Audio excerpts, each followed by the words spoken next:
Bonjour à tous, c'est Jean-Luc Haut sur sa chaîne YouTube. Aujourd'hui, nous allons parler de l'US Air Force qui commande 23 nouveaux avions T-7A Red Hawk dans le budget de l'exercice 2027 pour moderniser la formation des pilotes de chasse. L'US Air Force accélère la production du T-7A Red Hawk avec 23 nouveaux appareils financés dans le budget de l'exercice 2027, augmentant ainsi les capacités de formation des pilotes pour les flottes de chasse modernes. Cette augmentation témoigne d'une volonté délibérée de combler l'écart entre les systèmes de formation exigeants et les exigences de l'aviation de combat haute performance axée sur les capteurs. Le T7A offre une plateforme de formation numérique intégrée avec une simulation embarquée qui reproduit le radar, la guerre électronique et l'emploi des armements sans système réel. Cela permet aux pilotes de s'entraîner plus tôt et plus efficacement à des missions complexes, favorisant une formation plus rapide et alignant la préparation des pilotes sur les exigences des avions de combat de 5e génération et futurs. Le surnom du T-7A Red Hawk rappelle le marquage rouge sur la queue des Tuskegee Airmen pendant la Seconde Guerre mondiale, ainsi que celui du Curtiss P-40 Hawk Warhawk, utilisé par le 99 Escadron de chasse, la première unité de chasse afro-américaine de l'histoire de l'US Air Force.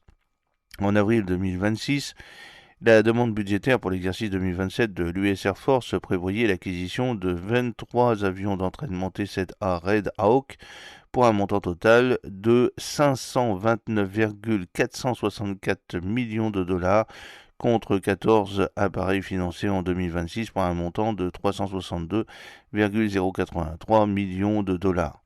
Cela représente une augmentation nette de 9 unités et une hausse de 64% du volume de production annuel. Le coût d'acquisition unitaire moyen implicite diminue, passant d'environ 25,9 millions de dollars en 2026 à environ 23 millions de dollars en 2027, reflétant une normalisation des coûts en phase initiale liée à l'augmentation des cadences de production. Le programme comprend également 69,69 millions de dollars de financement anticipé pour l'exercice 2028, témoignant de l'acquisition de composants à long délai de livraison et de l'engagement des fournisseurs. Cette annonce fait suite à la cérémonie officielle de réception de 2 T-7A le 9 janvier 2026, au cours de laquelle le 99e escadron d'entraînement en vol est devenu la première unité opérationnelle à recevoir cet appareil. Le T-7A Red Hawk est l'élément volant principal du système de formation avancée des pilotes destiné à remplacer le T-38. Le financement de son acquisition est distinct de celui des activités de recherche, développement, essai et évaluation RDT&E, des simulateurs et des lignes de maintenance. L'augmentation des quantités annuelles indique une montée en puissance progressive plutôt qu'une production à plein régime.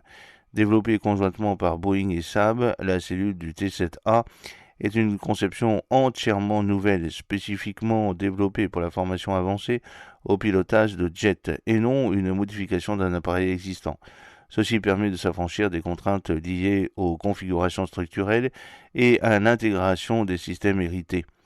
La configuration repose sur un monomoteur, 2 stabilisateurs verticaux et une aile médiane.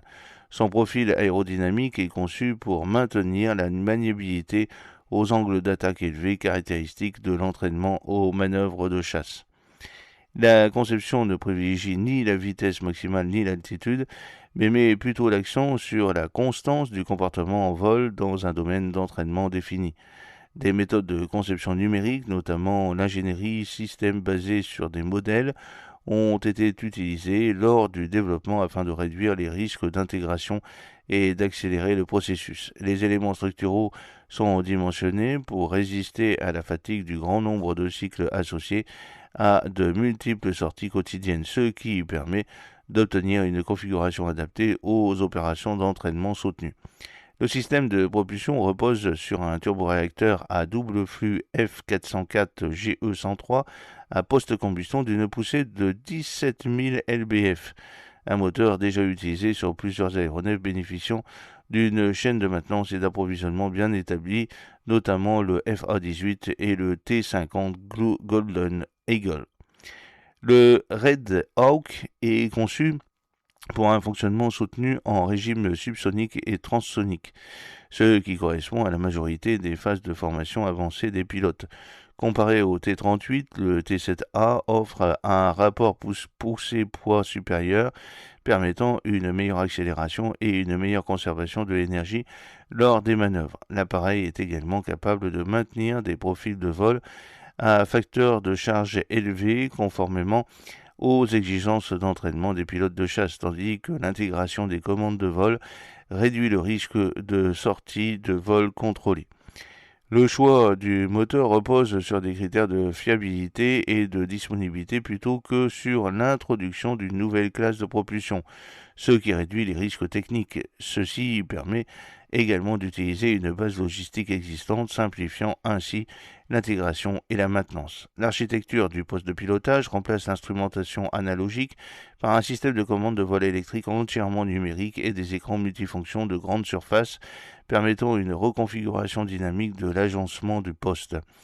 Ces écrans peuvent reproduire la logique d'interface des appareils opérationnels permettant aux pilotes de s'entraîner au concept de gestion des capteurs et des missions avant de passer au système opérationnel. Le Red Hawk intègre un environnement d'entraînement embarqué capable de simuler les fonctions radar, les effets de guerre électronique et l'emploi des armements sans installation de système physique.